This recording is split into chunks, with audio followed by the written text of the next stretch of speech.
मैं इतना ही चाहता हूं, उन यादों को आप सजो के रखो। जयंत चौधरी जिंदाबाद, जयंत चौधरी जिंदाबाद, जयंत चौधरी आगे बढ़ो, हम तुम्हारे साथ हैं, जयंत चौधरी संघर्ष करो, हम तुम्हारे साथ हैं, राष्ट्रीय लोकदल, राष्ट्रीय लोकदल। घर में बड़े लोगों का बड़ा योगदान होता है और इसका एहसास तब होता है जब वो लोग नहीं रहते। आप मेरे अपने बड़े हो, मैं आपका संरक्षण लेने आया हूं। मैं चाहता हूं आप आशीर्वाद अपना बनाए रखना। यह आपकी पार्टी है, आपका मुझ पे हक है, आपका इन पे हक है। ये काम ना करें, कोई शिकायत हो तो मुझे बताओ। लेकिन वाकई आज चिंता का सवाल ये है कि हमारी हालत क्या है समाज। किसान को कोई नहीं पूछ रहा। सरकार कहने को किसानों के लिए बहुत अच्छे काम कर रही है, लेकिन जमीन पे धरातल पे तो देखो क्या है। प्रधानमंत्री ने कहा फसल बीमा योजना बनाएंगे, नई योजना होगी, सबको लाभ मिले। सुरक्षा कवच किसानों को मिलना चाहिए, बहुत अच्छी लगी बात। सच्चाई क्या है, प्रीमियम खा गए, निजी कंपनियों को आगे बढ़ावा दे दिया और अनिवार्यता रखी कि चाहते हो नहीं चाहते हो सीधा प्रीमियम कटेगा। जब शुरुआत योजना 2016 की हुई तो ये इस कानून का इसका स्वरूप था योजना का। और स्थिति ये है कि निजी कंपनियों ने मुनाफा कमा लिया। आज जब किसान की फसल खराब होती है, आप क्लेम करके देख लो, क्या मिलेगा? कुछ नहीं मिलेगा। आखिर क्यों रोए जयंत चौधरी? ऐसा क्या हुआ कि उनकी आंखों से बरबस आंसू छलक पड़े? ऐसी कौन सी बात जो उन्हें भावुक कर गई? नमस्कार, मैं हूं पूजा सिंह। स्वागत है आप सभी का आपके अपने राजपथ और बुलंद आवाज पर। जैसा कि अभी आपने इस छोटी सी वीडियो क्लिप में देखा कि राष्ट्रीय लोकदल के अध्यक्ष जयंत चौधरी अपने समरसता अभियान के दौरान अमरोहा में थे और वहाँ पर वो एक सभा को संबोधित कर रहे थे, किसानों की सभा को संबोधित कर रहे थे और अचानक ही उनकी आंखों से आंसू बहने लग गए। वो बहुत ज़्यादा भावुक हो गए। अपने पिता चौधरी अजीत सिंह को याद करके। जाहिर सी बात है, एक पिता संतान के लिए क्या होता है ये बताने की आवश्यकता नहीं है। ये तो रहा उनका भावनात्मक पहलू। अब अगर दूसरी चीज़ पर हम बात करें जैसे कि मैंने अभी हाल में ही एक वीडियो जयंत चौधरी पर किया था, उसमें भी मैंने यही चीज़ बताई थी आपको कि जयंत चौधरी इस समय पश्चिमी उत्तर प्रदेश की राजनीति में पूरी तरीके से एक्टिव हैं। उनको ज़मीन पर उतरकर ज़मीनी स्तर पर काम करते हुए देखा जा सकता है। उन्होंने लोगों के बीच जा करके अपनी पहचान बनाई है और उस पहचान पर वो खरे उतरे, क्योंकि वो हमेशा बात करते हैं किसानों की, गरीबों की और मजदूरों की। ये देश, इस देश की अर्थव्यवस्था टिकी हुई है कृषि पर, तो सबसे पहले बात तो होनी चाहिए किसानों की ही ना।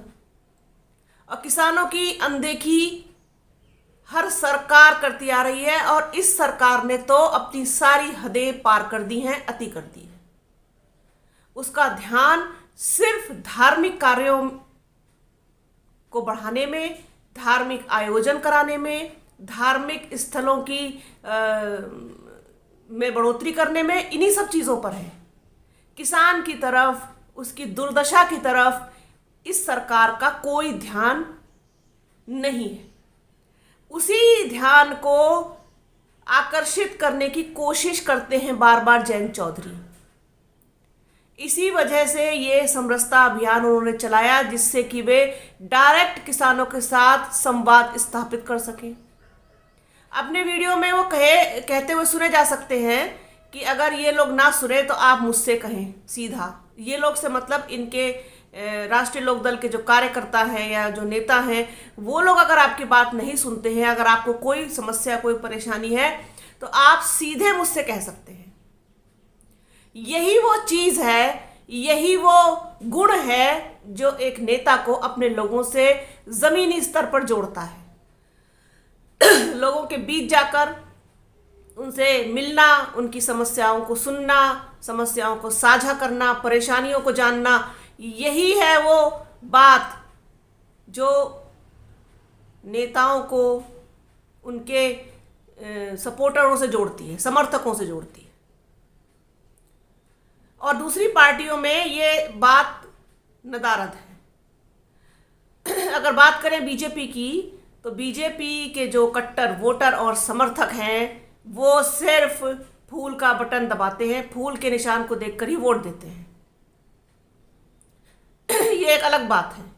लेकिन जो दूसरे पार्टी के नेता हैं उनको ज़रूरत है ज़मीन पर उतरकर काम करने की, अपना जनाधार बढ़ाने की, लोगों के सुख दुख को साझा करने की।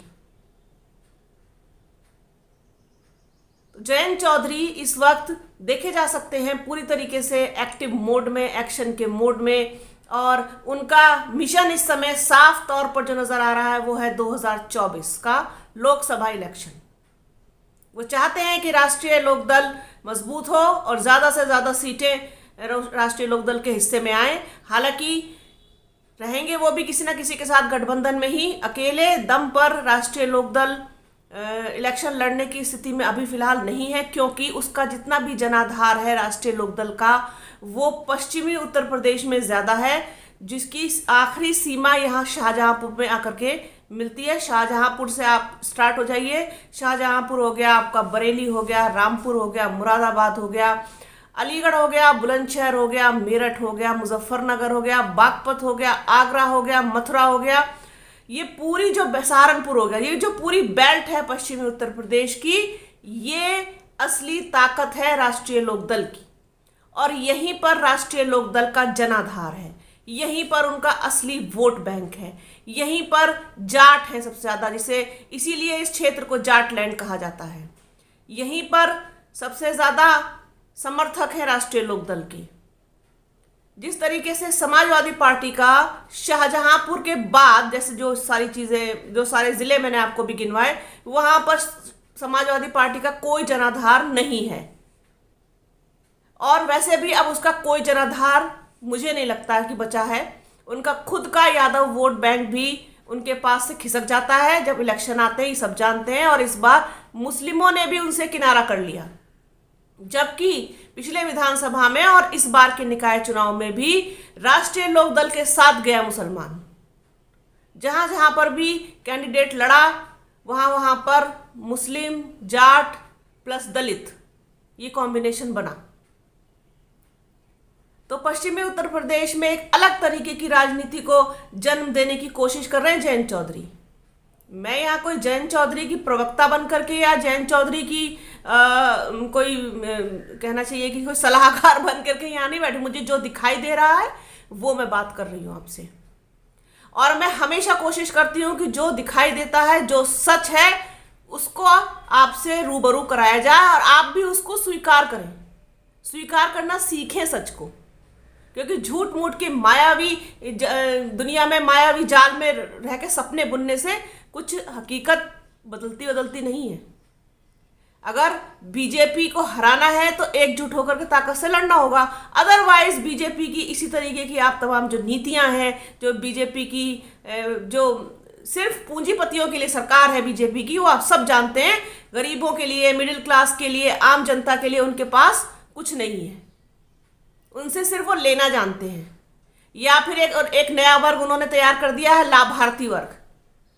मिडिल क्लास से, लोअर मिडिल क्लास से, अपर मिडिल क्लास से वसूलते हैं और वहां राशन बांटते हैं, जो कि उन्होंने किया है पिछले 3 साल से। मोदी जी ने अपनी जेब से किसी को कुछ नहीं दिया है। मोदी जी ने अपनी जेब से किसी को राशन नहीं दिया है, ना ही किसी को नई सेंट्रल विस्टा दी है अपनी जेब से। सब जनता के पैसे का है। और सबसे ज्यादा दुर्गति अगर किसी की है तो किसानों की है। प्रधानमंत्री जी कहते तो हैं कि फसल बीमा योजना, कहते तो हैं कि सुरक्षा कवच, बात तो करते हैं किसानों की लाभार्थी योजना की, लेकिन वो धरातल पर कहीं भी नजर नहीं आती। यहां तक कि गन्ने का भुगतान भी अब तक अटका पड़ा है। भुगतान भी नहीं हुआ गन्ने का।